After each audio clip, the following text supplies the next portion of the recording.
ఇవాల్టి ముఖ్యాంశాలు. సీఎం చంద్రబాబు అధ్యక్షతన బ్యాంకర్ల సమావేశం. ఏపీ 2047 విజన్ డాక్యుమెంట్, P4 విధానంపై చర్చ.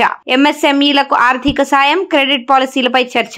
రాష్ట్రంలో శాంతి భద్రతలు లేవు. కేటీఆర్. రంగరాజన్ పై దాడి అత్యంత దుర్మార్గం. రంగరాజన్ ను అవమానిస్తే దేవుణ్ణి అవమానించడమే. నిందితులు ఎంతటి వారైనా కఠినంగా శిక్షించాలి. ఇలాంటి ఘటనలు పునరావృతం కాకుండా చూడాలి. కేటీఆర్. చిలుకూరు బాలాజీ ఆలయం దగ్గర భద్రత పెంచాలి. రంగరాజన్ కుటుంబానికి అండగా ఉంటాం. కేటీఆర్. బీఆర్ఎస్ పై TPCC chief Mahesh Kumar fire. Farm house కు పరిమితమైన కేసీఆర్ కు విపక్ష హోదా ఎందుకు? ఎమ్మెల్సీ ఎన్నికల్లో బీఆర్ఎస్ బీజేపీ మధ్య దోస్తీ అంటూ విమర్శ.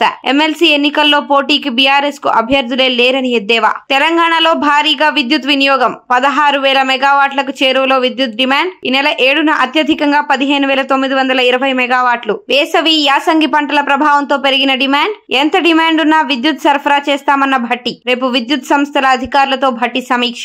సుప్రీంలో ఫిరాయింపుల ఎమ్మెల్యేల కేసు విచారణ. కేటీఆర్, కౌశిక్ పిటిషన్లపై విచారించిన సుప్రీం. పార్టీ మారిన ఎమ్మెల్యేలపై అనర్హత వేటు వేయాలని పిటిషన్. తదుపరి విచారణను ఈ నెల 18కి వాయిదా వేసిన జస్టిస్ గవాయ్ ధర్మాసనం. మహాకుంభమేళకు రాష్ట్రపతి ద్రౌపది ముర్ము. ఘాట్ వరకు పడవలో ప్రయాణించిన రాష్ట్రపతి. త్రివేణి సంగమంలో రాష్ట్రపతి ముర్ము పుణ్యస్నానం.